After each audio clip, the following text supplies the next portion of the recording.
우리가 알아야 할 오늘의 절대 뉴스 콕 찍어 전해드립니다. 뉴스 원정대. 더 깊고 더 자세한 뉴스 브리핑 뉴스 원정대 시작합니다. 월요일에 원정대원 두 분 나오셨어요. 오창석 시사평론가 그리고 이데일리 김결애 기자와 함께합니다. 어서 오세요. 네, 안녕하세요. 네. 여러분 의견 항상 저희들 기다리고 있습니다. TBS 유튜브 채널에서 보이는 라디오로 함께 하실 수 있어요. 지금 보이는 라디오로 얼른 들어와 주시고요.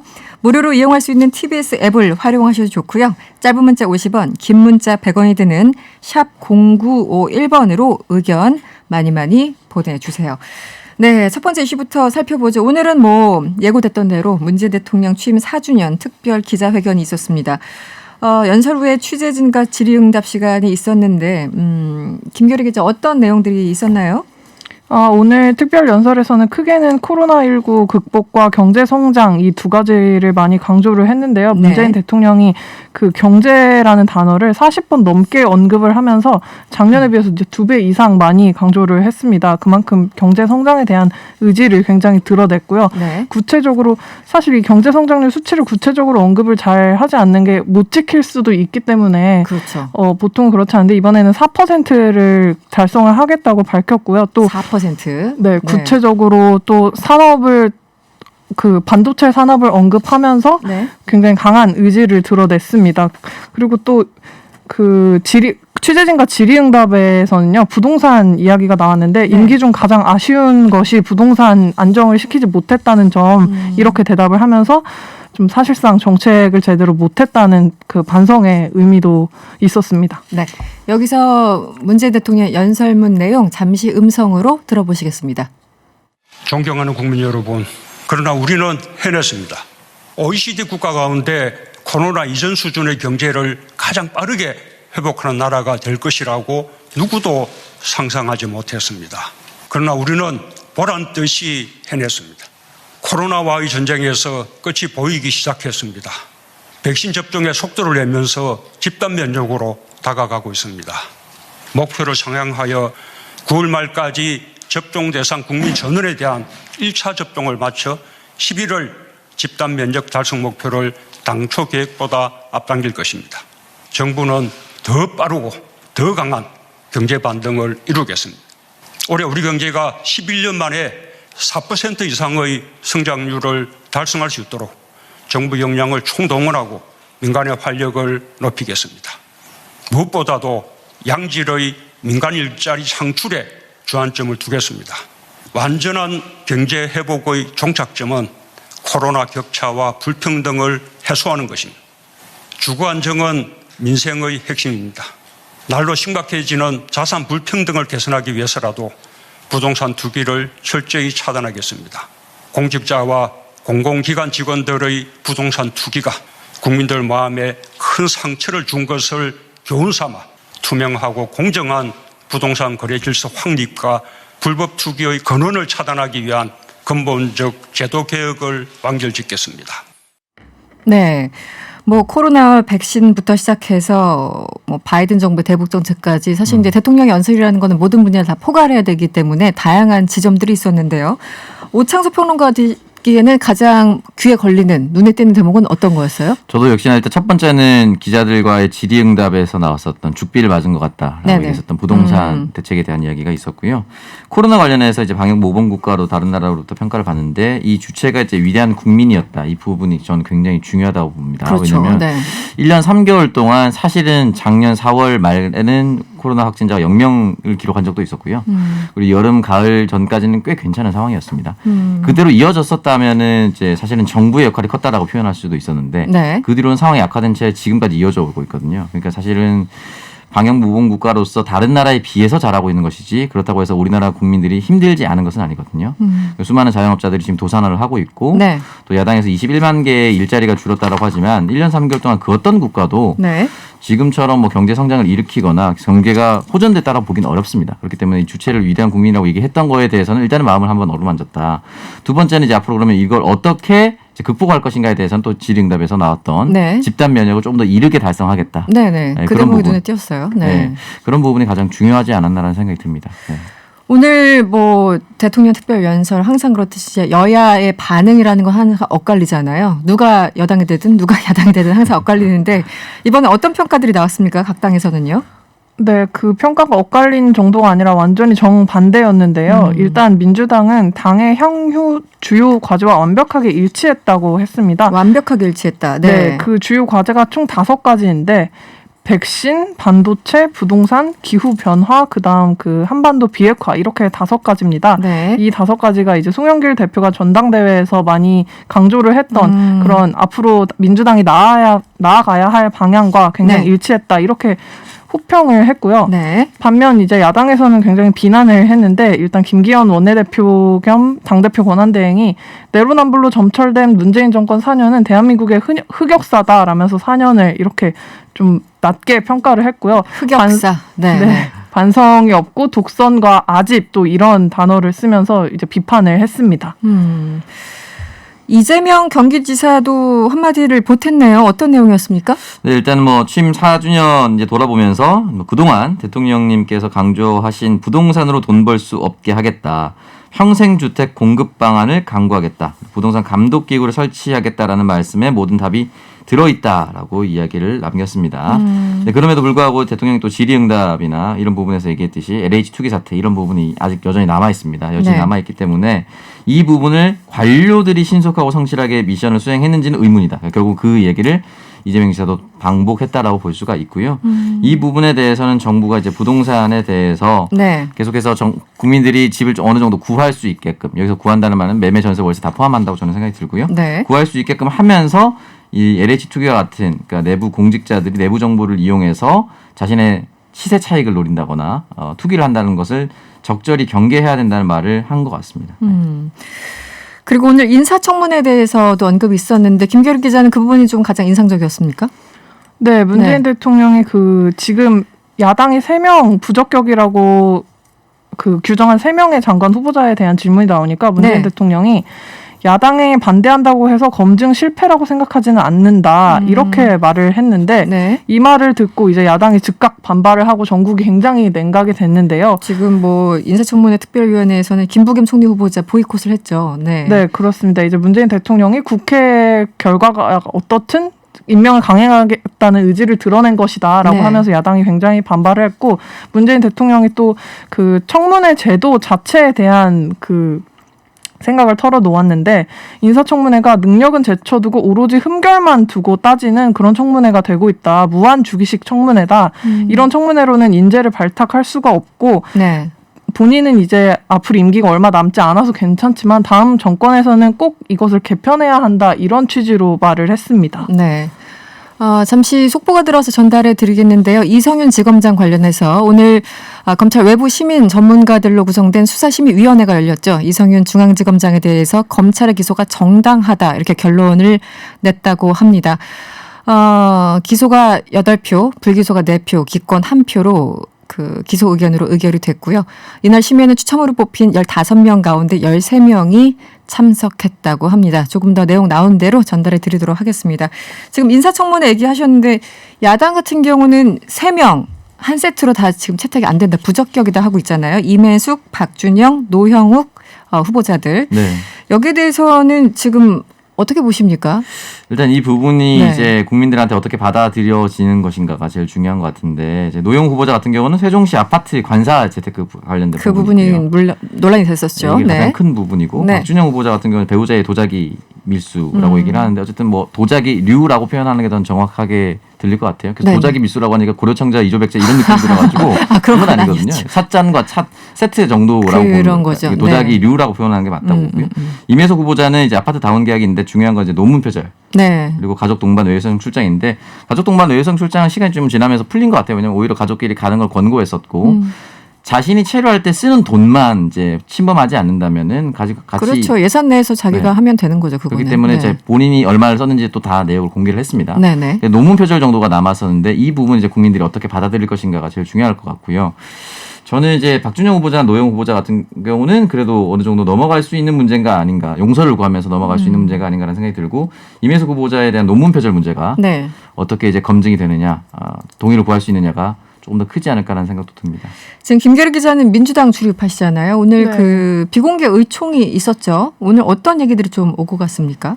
네, 사실상 그 오늘이 거의 공식적인 그러니까 의원들의 의견을 묻는 공식적인 자리는 처음이었는데요. 아, 그 그렇습니까? 지난주부터 이 이슈가 계속 됐기 때문에 네네.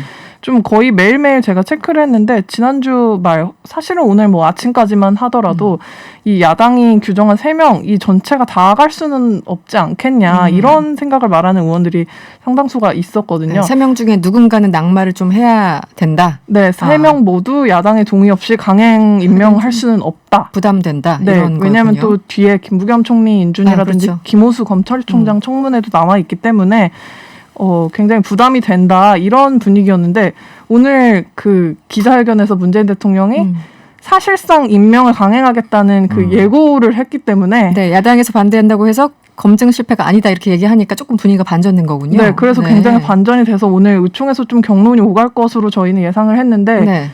경론이 오가지 않았습니다.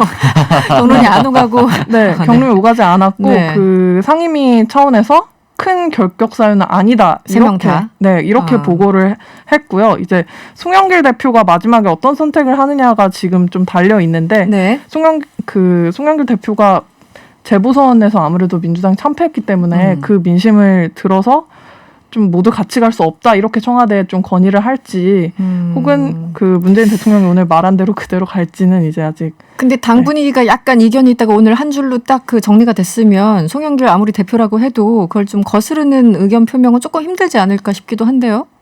네, 그럴 수도 있죠. 근데 네. 이제 민주당에서도 오늘 당 분위기가 그렇게 정리가 됐다기보다는 그런 생각을 가진 의원들이 말을 안 했다고 보는 게 맞습니다. 아, 그렇군요. 네. 뭐 송영길 대표 입장에서는 당내 의견이 그럼에도 불구하고 나는 이렇게 또 건의를 하겠다 그렇게 또 정치적인 제스처를 취할 수도 있을 텐데 여러 네. 가지 좀 가능성이 있네요. 뭐 전 두 가지 정도 볼 수가 있는데 네. 제가 임혜수 후보자 계속 주목하는 이유가 나머지 5개 부처 장관 이제 임명할 때 네. 4개 부처는 거의 내부 승진이나 다름이 없었어요. 임혜수 후보자만 좀 떨어져 있었죠. 임혜수 후보자. 네, 네. 그렇기 때문에 만약 임혜수 후보자를 낙마시키면 진짜 또 내부 승진 아니면 뭐 청문회 통과 못하겠구나 이런 생각을 할 수도 있습니다. 국회의원 아니면 내부 승진 보통 네. 이제 그렇게 되죠. 이러면 네. 사실은 하반기 1년 동안 남은 개혁을 완수하겠다, 임명을 완수하겠다라고 이제 문재인 대통령이 천명한 상황에서 이 사람을 바꾸면 이제 국정 동력 차질이 빚어질 수도 있는 거죠. 이 선택 안 된 다 이유가 있기 때문에. 그리고 하나 더 김부겸 총리를 임준하지 않을 경우에 않는다는 행동을 할 경우에 과연 여당한테 그 리스크가 있을 것인가, 야당한테 리스크가 있을 것인가를 따져봐야 되거든요. 네. 근데 김부겸 총리 내정자 같은 경우는 그렇게 모난 성격이 아니라고 제가 누차 말씀을 드렸고 다른 분들도 그렇게 생각을 하고 있고 하태경 의원 같은 경우는 그냥 했으면 좋겠다라고 네, 얘기했기 야당에서도 김부겸 의원에 대해서 평가가 괜찮았던 것 같은데. 때문에 네. 그렇기 때문에 만약에 이 장관 후보자를 강행했다고 김부겸도 인준해주지 않아라고 했을 경우에 국민들이 결국 화살은 야당한테 갈 수도 있습니다. 그러면 결국에는 이제 그 선언은 했으나 실제로 행동은 옮기기는 좀 어려운 정치적 부담이 있을 겁니다. 야당도. 그러면은 가장 좋은 그림은 가장 양쪽 다 그냥 적당히 체면치레하는 그림은 3명 중에 1명 정도 낙마시키고 여당에서 스스로 정치공학적이라는 그리고 이제 표현을 쓰면 그렇게 이제 네, 총리 들어갈 수도 후보자는 또 이제 또 딜을 해서 계속 이제 쭉 나가는 그런 상황들. 뭐 협상의 대상이 아니라고 오늘 민주당 대변인이 얘기했는데 그 대목이 아닌가 싶기도 하고요. 총리 후보자는 조금 다르잖아요. 절차가요. 야당에서 반대하면 못하는 거 아닙니까? 일단 절차가 어떻게 되죠? 사실 그 본회의에서 인준을 해야 되는데 지금 민주당의 의석이 174석이기 때문에 네. 강행을 하려면 할 수도 있습니다. 이제 네. 정치적 과반 부담이 출석해서 과반 찬성을 던지면 네. 정치적 부담이 있을 뿐이지. 근데 이제 오늘 또 야당이 바로 그 인사청문 보고서 채택을 위한 회의 자체에 불참을 하면서 네네. 굉장히 지금 사이가 많이 안 좋아지고 있습니다. 네. 알겠습니다. 사실은 김부겸 후보자 같은 경우는 가장 무난할 거로 생각했었는데 지금 야당에서 그 라임 특혜 네. 뭐 의혹을 계속 제기하고 있는 거잖아요. 고발까지 검토를 하겠다고 했는데 실제 고발로 이어질 것인가? 그것도 참 뭐 관심이 지금까지 있어요. 테티스와 관련된 부분이 워낙 비공개 정보였다라는 것을 계속해서 공격을 하고 있는데 네. 사실 언론에서도 크게 다루지 않는 부분이 애초에 그 사모펀드의 성격이 그런 것이었고 그 부분에 대해서 분명히 피해를 받고 자신이 이제 환매하다가 못한 상황입니다. 네네. 원고에서 못한 상황이기 때문에 피해자로 분류하는 것이 맞다라고 했을 경우에 국민들이 이걸 특혜로 바라보진 않을 것입니다. 그렇기 네. 때문에 이 부분에 대해서는 저 임명 절차에 대해서 다시 말씀드리지만 야당이 동의하지 않을 경우에 국민들 국민들은 야당의 행태에 더 분노할 가능성이 있습니다. 네, 그래서 이 부분에 대해서는 여기까지 고민을 분명히 민주당 지도부도 할 거고요. 그렇기 때문에 어느 정도 잡음이 생긴다 하더라도 장관도 그대로 임명하고 총리는 이제 표결에 붙이는 방향. 그랬을 때 총리 표결을 붙였을 때 야당이 불참한 경우까지도 생각을 하면은 야당이 김부겸을 반대했다는 것이 본질이거든요. 그러면 국민들이 또 김부겸이라는 사람을 판단했을 때 크게 결격 사유가 없는데 야당은 왜 저러지? 라는 생각까지 이어질 수가 있습니다. 그 수위 조절하는 게 항상 좀 어려워요. 여론을 봐가면서. 네, 알겠습니다. 오늘 대통령 특별 연설이 있어서 자세하게 짚어봤습니다. 이슈를 좀 바꿔볼까요? 요즘 이 사건 사고가 너무 많이 일어나고 또 이해 안 되는 혹은 또 분노가 나오는 그런 사건들 굉장히 많은데 정인이 사건이요. 16개월 된 입양아 정인이를 학대해서 숨지게 한 혐의를 받는 양부모 1심 재판 결과가 이번 주에 나옵니까? 네, 맞습니다. 일단은 이제 살인 등의 혐의로 기소가 됐었죠. 양모 장 씨와 그 남편 안 씨의 선고 공판 14일에 진행하는데요. 지난해 6월부터 10월까지 입양한 딸 정인 양을 이제 상습 폭행 학대하고 복부에 충격을 가해서 숨지게 한 혐의가 이제 주요 혐의고 이 부분에 대해서는 뭐 살인의 미필적 고의가 있었던 것으로 판단이 된다라고 이제 검찰은 얘기를 했고 장 씨에게 법정 최고형인 사형을 구형을 했습니다. 그리고 안 씨에게는 남편이죠. 징역 7년 6개월을 선고해달라고 요청을 한 상태인데 이 내용이나 뭐 사진이나 그리고 그 기소가 된 상태 이후에 이 부부가 나눴었던 이제 메신저의 내용까지 공개가 됐을 때는 국민들의 분노가 전혀 가라앉지 않고 오히려 더 증폭이 되고 왔기 때문에 이 부분에 대해서 재판부도 이 검찰이 구형했었던 내용을 쉽게 깎지는 못할 것이고 물론 이제 사형을 구형한다는 이거 자체는 이제 조금 더 다른 방향으로 나아갈 수 있겠지만 징역이 만약에 낮게 나올 경우에 국민들의 분노가 재판부로 향할 수가 있기 때문에 그럴 수도 있죠. 재판부도 국민의 여론을 살필 수밖에 없을 겁니다. 지금 여러 가지 쟁점들이 있는데 우리 국민 이제 감정상은 이건 살인이야라고 이제 느끼지만 또 법적으로는 공방이 벌어지잖아요.